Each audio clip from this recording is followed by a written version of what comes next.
Jesteśmy w Cannes. Impreza targowa, salon nautyczny rozpoczyna serię najważniejszych imprez wystawienniczych w Europie. Oczywiście jest tutaj bardzo dużo nowych jachtów, dużo nowych premier.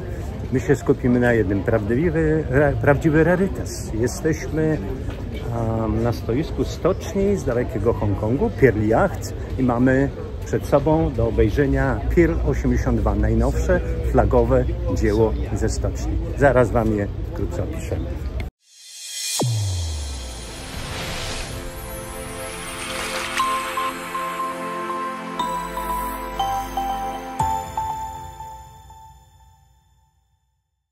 Oto nasza gwiazda dzisiejszego nagrywania, Pearl, jak powiedziałem, 82, i tak wygląda od strony rufy.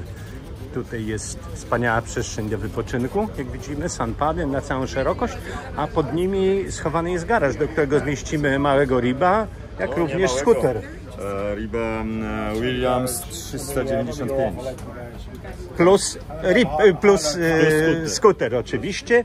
Ta platforma jest opuszczana, więc spokojnie wyjeżdża nasz pojazd, tender, i zrzucamy go na wodę. Jak widzimy, ten materac sandpad na rufie jest bardzo duży. Tutaj uchwyty do napoi. Piękna przestrzeń do wypoczynku. Kokpit rufowy, jak wiadomo, jest połączony z kokpitem centralnym. No i tutaj szaleństwo. Tu po prostu jest luksus, komfort. Nie wiem, jaką willę by trzeba było wybudować, żeby mieć takie wspaniałości, tak wspaniale wykończone, bardzo ładnie, ze smakiem. Proszę bardzo, kącik do wypoczynku, jakiś kawowy, zaraz dalej stół, bar. I co ciekawe, jesteśmy na głównym kokpicie, a na głównym pokładzie rzadkość, ale na tym głównym pokładzie jest również kajuta ownerska, armatorska. Ale to za chwilę obejrzymy. Przechodzi się właśnie przez ten salon, wejściem z boku, można tutaj z boku, i prosto przechodzimy do kabiny ownerskiej, umieszczonej, tak jak powiedziałem, na pokładzie głównym. Z przepięknymi warunkami do oglądania krajobrazu na zewnątrz, z wyjściem na pokład dziobowy, i dalej z pokładu dziobowego to później zobaczymy, jak wygląda na górnym pokładzie część wypoczynkowa. Tak duża jest kajuta. Oczywiście są kanapki do siedzenia, takie tutaj bardzo eleganckie, można tu pracować, telewizor, wszystko co potrzeba jest. No i oczywiście łazienka. Łazienka, tak jest. Tutaj wszystko, każdy detal jest zaprojektowany przez artystę, można powiedzieć. Zobaczmy, jak wyglądają każdy detal, każda część wykończenia. No, o wykonaniu mówię, bo wykonanie tej stoczni zachwyca wszystkich. Tak to wygląda. Jeszcze raz pokażmy. Dobrze. Okay.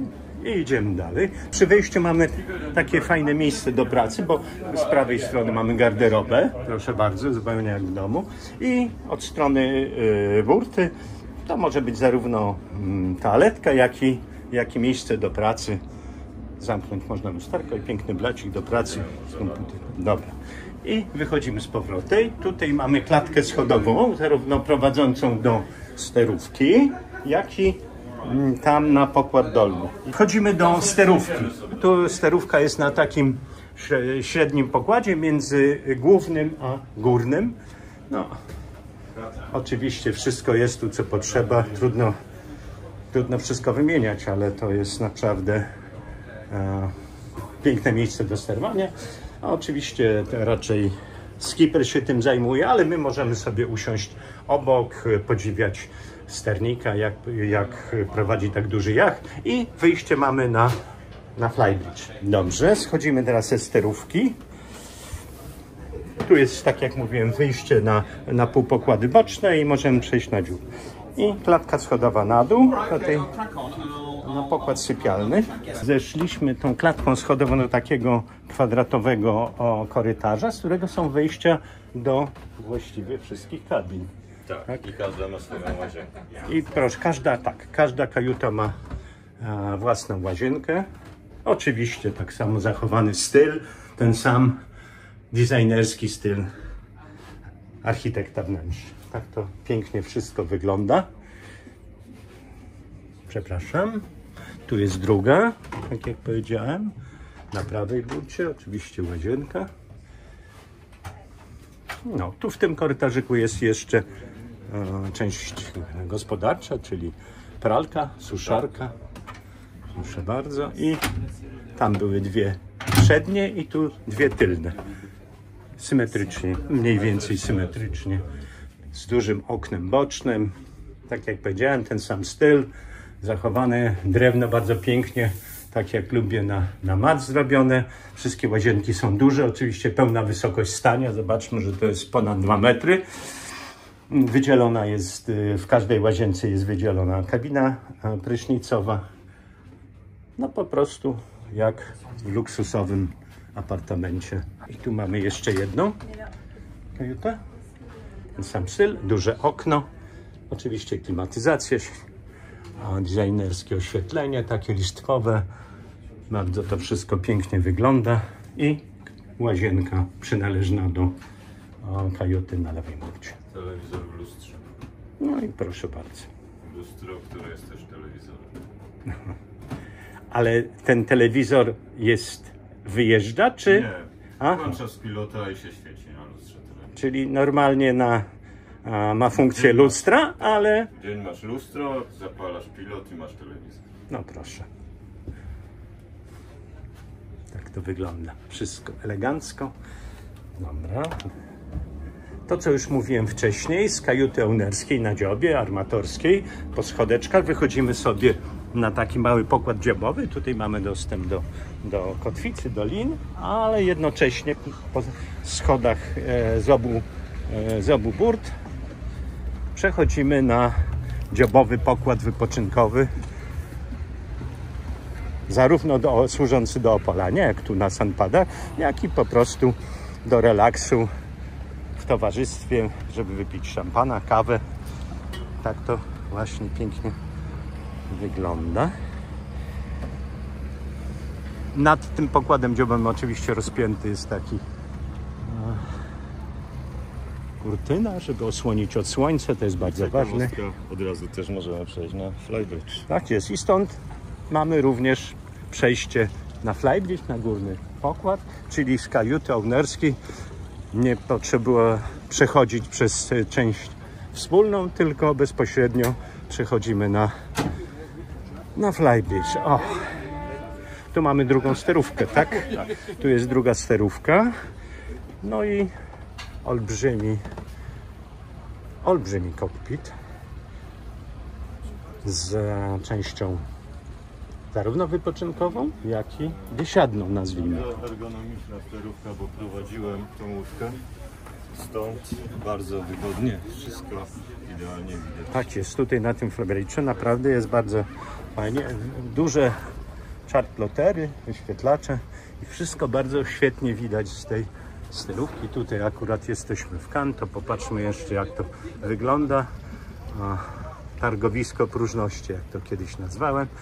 No, złośliwie, ale generalnie jest co tutaj oglądać, szczególnie jeśli chodzi o superjachty. No ale nasz superjacht jest, tak jak powiedziałem, na mnie zrobił największe wrażenie, stąd zdecydowałem się na filmowanie tego jachtu.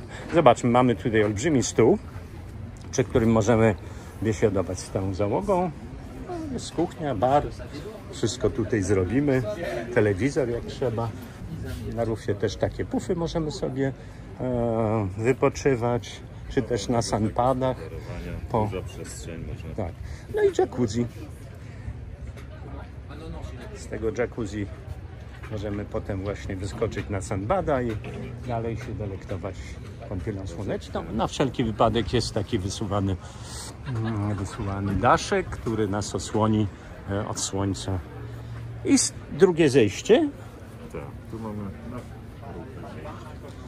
są uchwyty, bezpiecznie zejdziemy po schodach, one nie są absolutnie nieprzyjemne, czy też trudne do zejścia i schodzimy z powrotem do kokpitu rufowego. A tak wygląda garaż, o którym mówiliśmy. Jest tam ryb Williamsa 395 i z lewej strony jeszcze miejsce na skuter. Wyjeżdżamy na platformę bezpośrednio na dół i już jesteśmy na wodzie. To jest bardzo, bardzo potrzebne i bardzo fajna funkcja. Miejsce dla sternika do cumowania, dokowania w porcie. Powtórzone są najważniejsze rzeczy, więc mamy stery strumieniowe, jest oczywiście manetka i sternik spokojnie może z rufy również prowadzić łódkę, tak jak powiedziałem,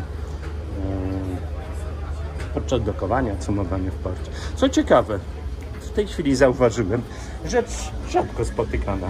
Knagi żeglarskie jako takie uchwyty do zawieszenia, eleganckie, bardzo ładne, stylowe. No, żeglarstwo jest sportem bardzo elitarnym i to też ładnie podkreśla. Te knagi są bardzo fajne i praktyczne.